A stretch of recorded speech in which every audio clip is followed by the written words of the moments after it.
అందరికీ నమస్కారం. నేను Swaroopa Potlapalli. Welcome to my channel. చండీగఢ్లోని రాక్ గార్డెన్లో ఉన్నాను నేను ఇప్పుడు.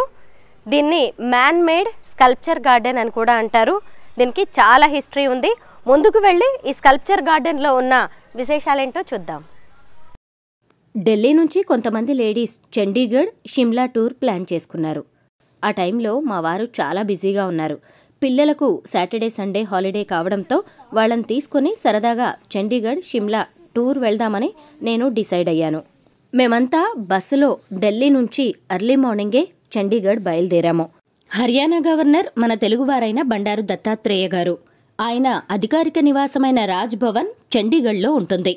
మేమెలాగూ చండీగఢ్ వెళ్తున్నాం కాబట్టి రాజ్ భవన్కి వెళ్లి గవర్నర్ గారిని కలవాలి అనేది మా అందరి ప్లాన్. ఈలోగా కాస్త టైం దొరకడంతో ముందుగా రాక్ గార్డెన్కి వెళ్ళాము.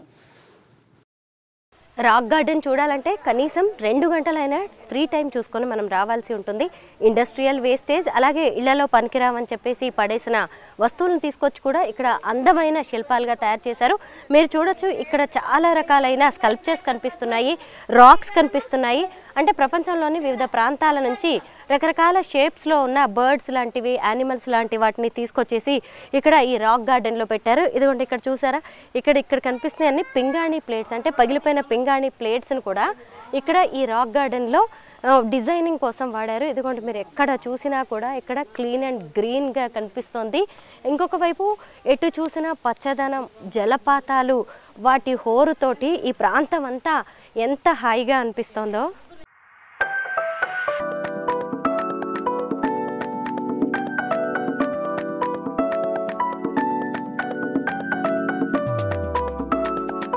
చండీగఢ్లోనే కాదు, మన దేశంలోనే ఫేమస్ టూరిస్ట్ ప్లేస్గా మారిన ఈ రాక్ గార్డెన్ని ఒకప్పుడు నెక్ చాంద్ సైని అనే ఒక గవర్నమెంట్ అఫీషియల్ 1957లో సీక్రెట్గా తయారు చేయడం ప్రారంభించాడు అనే విషయం తెలుసుకుంటే మనకి ఆశ్చర్యం వేస్తుంది. తనకున్న క్రియేటివిటీని, తన డెడికేషన్ని ఈ బొమ్మల్లో చూడొచ్చు. ఎవరికీ తెలియకుండా రహస్యంగా ఈయన ఈ రాక్ గార్డెన్ని కట్టడం మొదలుపెట్టాడు. తన జాబ్ అయిపోయిన తర్వాత ఫ్రీ టైంలో ఎక్కడెక్కడి నుంచో ఇలా బర్డ్స్, యానిమల్స్ రూపంలో ఉన్న షేప్స్ని, పనికిరాని వ్యర్థాలని తీసుకొచ్చేసి ఇలా అందమైన శిల్పాలుగా మలిచేవాడు. ఆ తర్వాత వచ్చిన పాలకులు కావచ్చు, ప్రభుత్వాలు కావచ్చు, ఇది చాలా అందంగా ఉందని రాను వాటిని డెవలప్ చేయడం మొదలుపెట్టారు.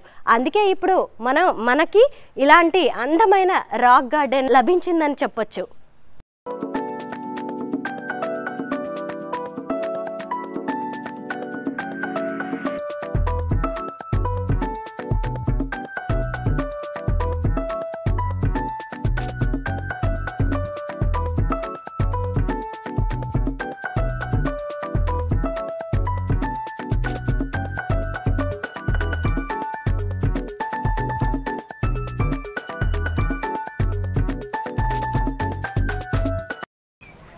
మొత్తం ఈ రాక్ గార్డెన్ 40 ఎకరాల్లో ఉంటుంది. కనీసం 2 గంటలైనా మనం టైం స్పెండ్ చేస్తే ఇక్కడ ఉన్న అద్భుతమైన కళాఖండాలను చూడొచ్చు. ఈ పక్కనే ఉన్న గేట్ నుంచి వెళ్ళి దీని నుంచి వచ్చేస్తాము. అంటే ఒక గేట్ నుంచి వెళ్ళి ఇంకో గేట్ నుంచి ఇది ఎగ్జిట్ ఉంటుంది.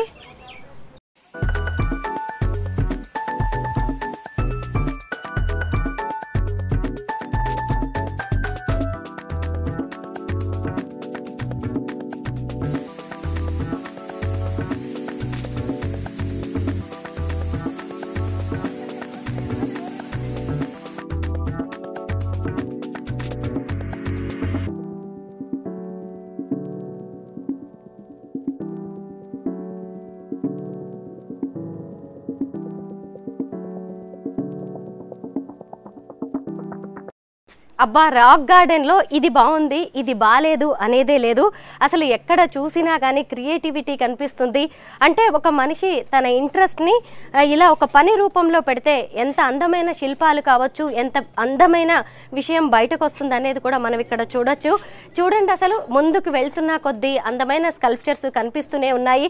ఏది చూసినా ఎంత అద్భుతంగా అనిపిస్తుందో, ఎంత ఎగ్జైటింగ్గా అనిపిస్తుందో నాకైతే ఇవన్నీ చూస్తుంటే. రండి, ఇంకా ముందుకు వెళ్తే ఇంకా ఎన్నో అద్భుతాలని మనం చూడొచ్చు.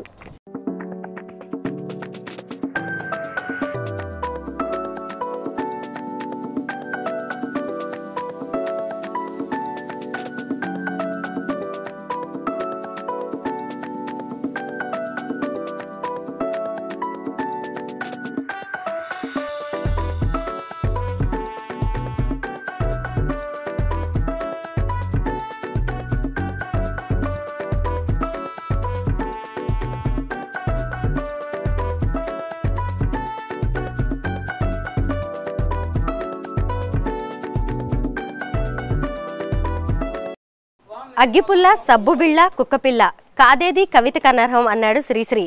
సేమ్ ఇలాగే ఏ పనికిరాని వస్తువు కూడా ఇక్కడ అద్భుతమైన కళాఖండంగా కనిపిస్తోంది.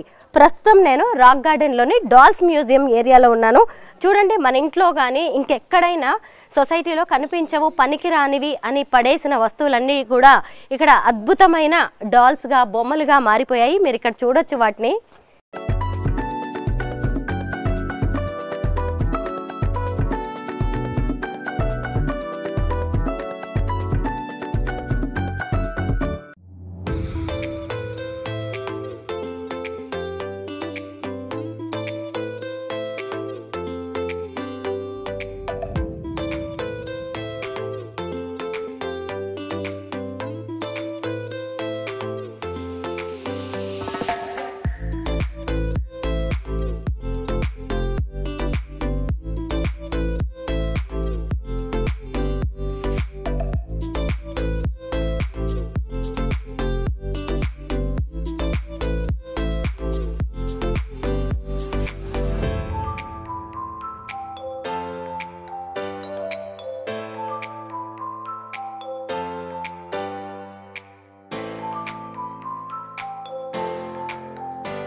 చండీగఢ్లో ఫేమస్ టూరిస్ట్ ప్లేస్గా మారిన ఈ రాక్ గార్డెన్ ఒకప్పుడు దీన్ని సీక్రెట్గా కట్టడం ప్రారంభించారు అంటే చాలా ఆశ్చర్యం వేస్తుంది. నెక్ చాంద్ సైని అనే ఒక గవర్నమెంట్ అఫీషియల్ 1957లో ఎవరికీ తెలియకుండా రహస్యంగా దీన్ని తయారు చేయడం మొదలుపెట్టాడు. ఈ రాక్ గార్డెన్ని తన క్రియేటివిటీని, హ్యూమన్ ఇంట్రెస్ట్, అలాగే ఒక వ్యక్తి డిటర్మినేషన్ అనేది ఎలా ఉంటుంది పని పట్ల అనేది ఇక్కడ ఉన్న వాటిని చూస్తే మనకి అర్థమవుతుంది. 1957లో నెక్ చాంద్ సైని అనే గవర్నమెంట్ అఫీషియల్ ఈ రాక్ గార్డెన్ని కట్టడం ప్రారంభించారు.